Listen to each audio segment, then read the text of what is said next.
Chairman সাহেব, chairman সাহেব, দাঁড়ান চেয়ারম্যান সাহেব। চেয়ারম্যান সাহেব, আপনারা তো বাসাত গেছিলাম, বাসাত খুঁজে এলাম। এরপরে ওইখান থেকে বলছে যে আপনি চকে গেছেন।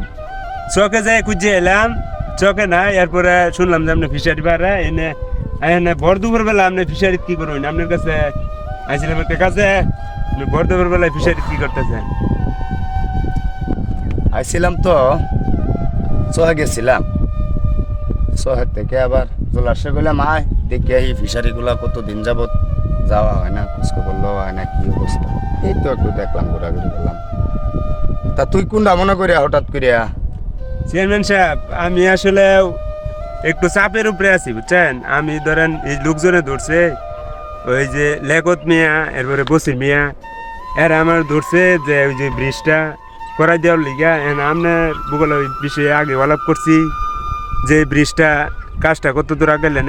আমি তো এরকম পাবলিক ফিগারেও ঠেকছি, কি করা যায়, আমি কি করতে পারি কোন? তো মানুষ তো আমার খুব চাপের উপরে রাখছে। আপনারও তো আমি ওরকম করে চাপ দিতে পারি না। না, তোর সরকারি কথা ঠিক কাজ। আছে। তুই আইসর নিঃসন্দেহে একটা ভালো কাজ এটা।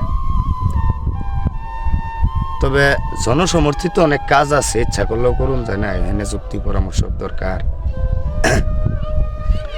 তো তুই এক কাজ কর, এখন তো আমি এই জায়গায় তো আর এই কাজের আলোচনা করুন যায় না, যেহেতু আইসি অন্য কাজে।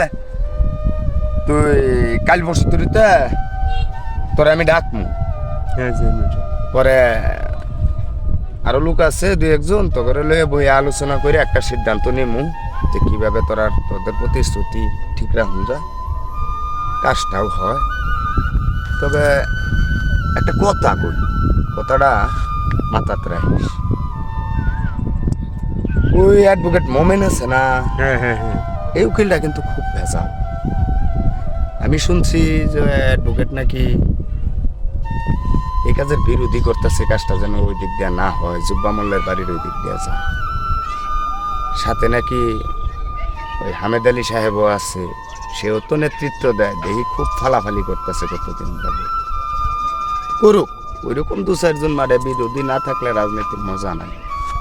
তো তুই এই ব্যাপারটা মাথাত রাখ, চেয়ারম্যান তোরে প্রতিশ্রুতি দিছে, কাম হবো। চেয়ারম্যান সাহেব, সবচেয়ে বড় সমস্যাটা হয়েছে যে ওদিকে তো সাধারণ পাবলিক তো আর জানে না যে ওদিকে ওরা ওই ব্রিজ বা কালভেট চাইতেছে। এদিকে লেখত মিয়া আর হয়েছে ওই যে বসির মিয়া, এরা চাইতেছে এদিক দিয়ে ব্রিজটা হোক না। আমার উপরে প্রচুর প্রেশার প্রয়োগ করতেছে তারা, যে আপনি এই এলাকার মধ্যে গণ্যমান্য ব্যক্তি, চেয়ারম্যানটা তোরা শহর মধ্যে পাইতেছি না, আপনি তার কাছে যাই প্রেশার দিই। আমি কি করবো কোন? আমি সবই বুঝতেছি, তুই ওদেরকে বল দুই একদিন অপেক্ষা করতে। আমরা একটা আলোচনা ছাড়া তো এটা সম্ভব না, এটা তো তুইও বুঝোস। তুই আলোচনাটা কইরা পরে কাজটা নিতেছি। তবে তুই সাবধান থাকবি ওই অ্যাডভোকেট মোমেনের। আচ্ছা ঠিক আছে চেয়ারম্যান সাহেব, ওইটা নিয়ে আপনার চিন্তা করতে হবে। ওটা আমার টেনশনের বিষয় ওটা। ঠিক আছে, এই কথাটা আপনি বলছেন, এটা আমি